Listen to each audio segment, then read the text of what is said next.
Please, Elon, my friend, please. Please, have a seat.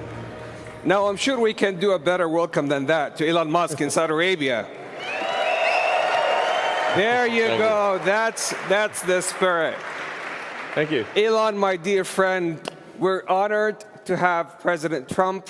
We're honored under the sponsorship and guidance of His Royal Highness to celebrate a U.S.-Saudi and a Saudi-U.S. relationship that is 92 years old, about how we move from an oil-based economy to an innovation-based economy powered by wonderful technologies that definitely you're one of the pioneers in this industry. We just showed to His Royal Highness some of your Optimus robots, and to President Trump. Let's talk about that. Tell me about them.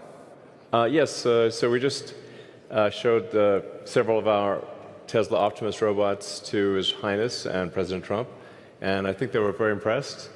In fact, one of our robots did the Trump dance, which I thought was pretty cool. The YMCA, yeah? Yeah, to YMCA. So yeah, our robots can dance, they can walk around, they can interact. I think we're headed to a radically different world. I think a good world, an interesting world. My prediction actually for humanoid robots is that ultimately there will be tens of billions. I think everyone will want to have their personal robot. You can think of it like as though you had your own personal C-3PO or R2-D2, but even better. Then who wouldn't want to have their own personal C-3PO or R2-D2? That would be pretty great. I also think it unlocks an immense amount of economic potential, because when you think of like what is the output of an economy, it is productivity per capita times population or capita. Once you have humanoid robots, the actual economic output potential is tremendous. It's really unlimited. Potentially, we could have an economy 10 times the size of the current global economy, where no one wants for anything. Sometimes in AI they talk about universal basic income. I think it's actually going to be universal high income, where anyone can have any goods or services that they want. A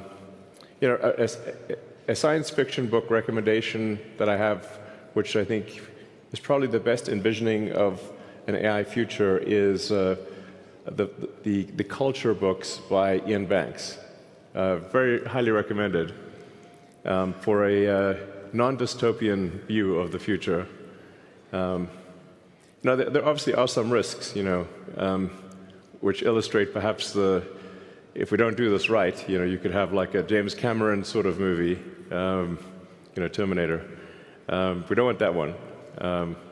But having sort of a Star Trek future would be great, where we're out there exploring the stars, discovering the nature of the universe, and a level of prosperity and hopefully happiness that we can't quite imagine yet. So I'm very excited about the future, and very glad to be here. Thank you for having me. It's our absolute pleasure. Yeah.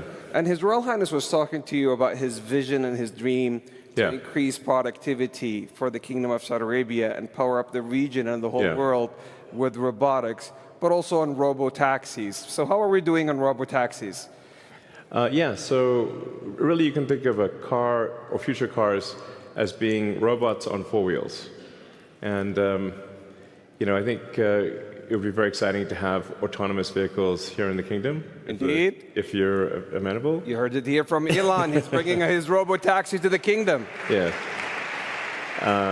He has another announcement that he's going to share later. Exactly. So, and I'd also like to thank the kingdom for approving Starlink for maritime and aviation use. Thank you. Maritime and aviation. There you go. There you go.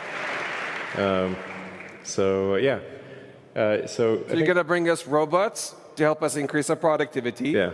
Robo-taxis to make sure that our cars and assets turn into a cash-generating unit. Yeah. And Starlink to reform our aviation and maritime.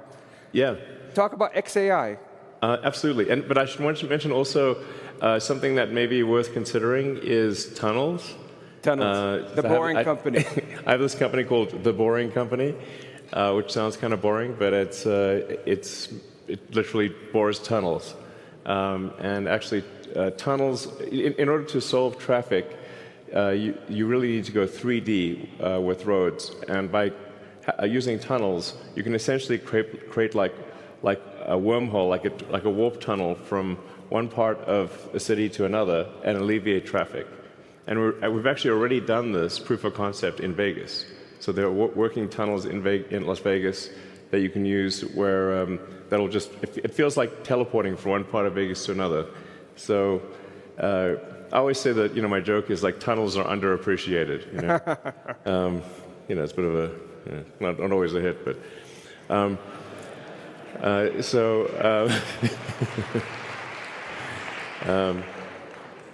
Yeah, and then XAI is just trying to solve general purpose artificial intelligence. The goal with XAI is to have a maximally truth-seeking AI. And it's important to be a maximally truth-seeking AI in order to understand the universe. Mm-hmm. So the goal of XAI is understand the universe. To understand, what is out there.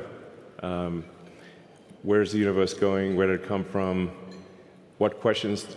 In fact, I think maybe the biggest thing is, what questions do we not know to ask? Once you know the question, the answer is usually the easy part. So the goal of XAI is to help understand the universe and yeah, that's the goal. And help people answer any questions along the way, of course. But that's my philosophy. My philosophy is one of curiosity, just trying to understand the nature of reality. So I know you had a long day, but we also have the Honorable President and His Royal Highness Saidi hitting the stage soon. Yes. So this is a historic day, a partnership about how we could join hands together, as we have joined hands in the past 92 years, on building a factor-based economy to help the world and power up 20% of the energy mix, which is very critical today to the AI intelligence age, the digital age, and how we have reformed, and with the intelligent age. And we could not be more appreciative of having a lifetime partner and a friend like you, Elon, to the kingdom. Thank you. Joining hands on XAI, Starlink, and robotics and Tesla. Thank you so much on behalf of the whole kingdom. And we look forward to continue the partnership. Thank you. All right. Thanks, everyone. Thank you.